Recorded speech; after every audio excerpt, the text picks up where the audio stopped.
The Waltons ran for 9 seasons on CBS from 1972 to 1981 and built its entire reputation on one idea: that a family stays together through the hardest things.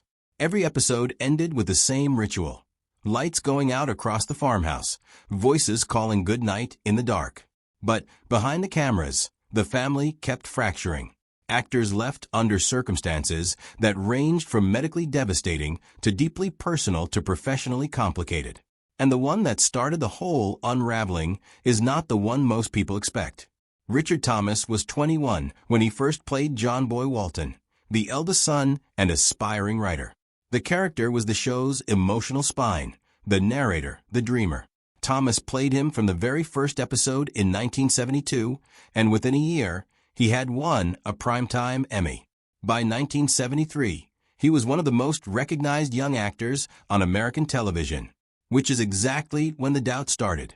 Thomas was a trained stage actor who had studied at Columbia, and he watched his contemporaries building film careers that seemed to exist on an entirely different plane from weekly family television.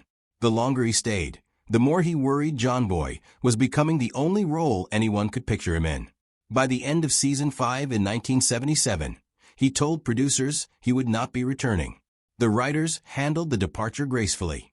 John Boy moved to New York to pursue writing. What happened after he left is instructive. Thomas did solid theatrical work on Broadway, but the film career he had imagined never fully materialized. He took roles through the late 70s and into the 80s, but nothing carried the same cultural resonance as John Boy. Producers eventually recast the role with Robert Whiteman, but the character never recaptured its former centrality. When reunion movies began in the 80s, Thomas came back. He has been candid across the decades about what that taught him. He had genuinely underestimated what the show was when he was inside it. The role wasn't a cage, it was the foundation. In today's streaming era, where actors like Jeremy Allen White seamlessly transition between television and film, Thomas's fear of being typecast feels almost dated. Yet in the 1970s, the divide between TV and cinema was a very real wall. Geer played Grandpa Zebulon Walton from the very first episode, and for most of the American public, he was simply the warm, weathered patriarch of the mountain. What the audience did not know was that Geer had spent years being systematically destroyed by the United States government. He had been a prominent activist since the 1930s, deeply embedded in left-wing political causes. He was a close friend of Woody Guthrie and had been involved in labor organizing when such involvement carried serious risk. When the House Un-American Activities Committee began investigating communist influence in Hollywood, Geer's name appeared prominently. In 1951, he was called to testify. He refused to cooperate. He was blacklisted, banned from mainstream Hollywood for more than a decade. He worked wherever he could, on stage, in small venues, in community theater, while the industry pretended he no longer existed. The blacklist loosened in the 1960s, and Geer found his way back. By the time the Waltons cast him in 1972, he was in his late 60s. The man sitting in that rocking chair each week, telling Depression-era stories about resilience and community, had actually lived through something that tested those values in ways the Walton family's fictional hardships never approached. There is a particular irony there. The show that became one of television's great celebrations of decency was anchored by a man professionally punished for his commitment to exactly those things in real life. Geer continued through Season 5. He died on April 22, 1978, at age 76, during production. The series had Grandpa die between seasons. His political history became more publicly known as the decades passed, a reckoning that continues today as Hollywood grapples with its own complicated history of silencing dissent. Ellen Corby played Grandma Esther Walton with a sharpness and dry wit that balanced Grandpa Zeb's warmth perfectly. She had been a character actress for decades, earning an Academy Award nomination for I Remember Mama in 1948. Corby won 3 Primetime Emmys for the role, in 1973, 1976, and 1977. Then, in November 1976, during Season 5, she suffered a severe stroke. She was 66.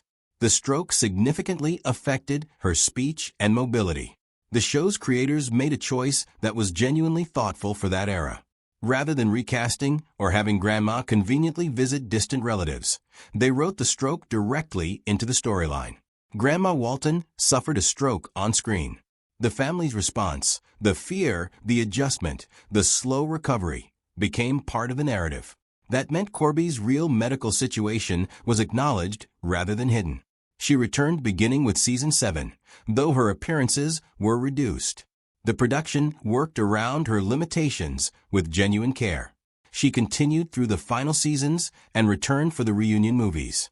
The Waltons regularly depicted a family responding to hardship with practical compassion, and the decision to write Corby's stroke into the story rather than hide it was an act of creative integrity that aligned the show's real behavior with the values it broadcast every week. Michael Learned played Olivia Walton, the mother, and she transformed what could have been a functional supporting role into something considerably more complex. Olivia was patient and deeply principled and sometimes quietly exhausted in ways the show allowed to show on screen. Learned won the Primetime Emmy for Outstanding Lead Actress 4 times, in 1973, 1974, 1976, and 1979. For Emmys for the same character across 7 years is a level of sustained recognition very few performers have ever matched. And then, after season 7, she left anyway. The reason she is given is honest and completely understandable. She was exhausted. Not by the character specifically, not by the people she worked alongside. She has consistently spoken about her castmates with warmth. But 9 to 10 months of demanding production every year, for 7 consecutive seasons, had worn her down in a way 4 Emmy statuettes could not compensate for. She wanted to do other work. She wanted a life that wasn't entirely consumed by a production schedule. The show wrote her departure by giving Olivia tuberculosis, requiring extended treatment at a sanitarium. It preserved the character's dignity and left the door open. She eventually returned for later episodes and the reunion movies, but the specific weight Olivia had carried as the emotional center never fully redistributed. Something about the show's texture changed. What's instructive about Learn's departure, placed alongside Thomas's, is how different the motivations were. Thomas left chasing something larger. Learned left to recover something the show had gradually consumed: time, energy, the capacity to be a full person outside a production schedule. Both are legitimate reasons to leave, but they point toward 2 genuinely different ways a long-running show can cost its performers something that never appears in the ratings. Before Michael Learned ever set foot on the Walton farmhouse set, another actress had already been cast as Olivia. Patricia Neal was one of the most celebrated dramatic performers in Hollywood, an Academy Award winner for HUD in 1963. Earl Hamner Jr., who created the Waltons based on his own Depression-era childhood, specifically wanted Neal. She had a quality he believed the role demanded: grounded and weathered and quietly formidable. The problem was what Neal had survived. In February 1965, while pregnant with her 5th child, she suffered 3 massive strokes in rapid succession. She was 39. The strokes left her partially paralyzed, significantly affected her speech and cognitive function. Her husband at the time, Roald Dahl, helped manage a demanding rehabilitation program. Her recovery was described by medical professionals as remarkable. She returned to acting and received an Academy Award nomination for The Subject Was Roses in 1968. By 1972, Neal was working again, but the demands of a weekly television drama, the pace, the volume, hundreds of pages of dialogue every season, were beyond what her health could support. She withdrew before filming began. Michael Learned was brought in to replace her. The show that 9 seasons of viewers watched, built around Learned's interpretation, was built on a role originally written and cast for someone else. Neal went on to work through the 1970s and beyond, demonstrating her talent had not been taken. But she never played Olivia Walton. The version of the show that might have been built around her performance remains one of television's most significant alternate histories. Cami Codler played Elizabeth Walton, the youngest of the 7 children, from the first episode through the entire 9-season run. She was 6 when the show began and 15 when it ended, which means she grew up almost entirely on screen, playing a character defined by childhood innocence at the exact moment her own childhood was quietly disappearing into production schedules. Most child actors who come out the other side of a long-running series face the same challenge. The industry has very specific ideas about what they should do next, and those ideas rarely include walking away entirely. Cotler walked away entirely. After the Waltons ended in 1981, she did not look for the next role. She went to college and eventually became a teacher, a choice requiring particular conviction from someone who grew up as a recognizable face on one of the most watched family dramas in television history. She has spoken about that choice with striking clarity. The industry she spent her childhood inside did not represent what she wanted her adult life to look like. Teaching did. So she taught. Her story mirrors recent conversations about former child stars like Mara Wilson and Jeanette McCurdy, who have publicly rejected the industry that raised them in favor of quieter, more autonomous lives. John Walmsley played Jason Walton across all 9 seasons, the musical Walton with the guitar and the piano. The character's musical gifts were written into the show from the beginning, which was not accidental. Walmsley was a genuinely trained musician before he was an actor. The tension built into the character, between staying on the mountain and chasing something the mountain couldn't contain, was not entirely fictional. Walmsley had real musical ambitions that existed independently of the show, ambitions that 9 months of annual production made difficult to pursue. He stayed through the entire run. Unlike Thomas, he did not leave mid-series. But after the show ended, his path made clear where his real investment had always been. He moved toward music composition and production rather than continuing acting, building a post-show career that had far more to do with what Jason Walton loved in the scripts than with the industry that gave Walmsley his platform.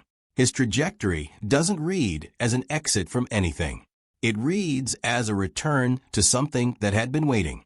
Ralph Waite played John Walton Sr. across all 9 seasons, and his experience carries its own weight. Waite managed alcohol dependency during portions of the production, something he became more candid about in later years. He stayed through the entire run, but the personal discipline that required, showing up to scenes asking him to embody steadiness during periods when he was privately fighting something significant, was a different kind of challenge than anything written into the scripts. He later became an ordained minister, and the religious dimension of the Walton family's life seemed to deepen in personal meaning for him. He worked consistently after the series ended and remained connected to the Waltons' legacy until his death in 2014 at age 85. The younger cast members carried their own invisible burdens. Mary McDonough, who played Erin Walton across all 9 seasons, has spoken publicly about the body image pressures she experienced on the show. She developed serious health issues connected to those pressures that stayed with her for years after production wrapped. Growing up on screen in a show specifically about wholesome American family life created a particular kind of scrutiny that nobody in the production had designed any mechanism to help them navigate. Judy Norton, who played Mary Ellen Walton through the entire run, carried a version of the same experience. The difficulty of growing up publicly, of being watched and beloved as a specific character, while simultaneously being a real person trying to work out who that person was outside the role.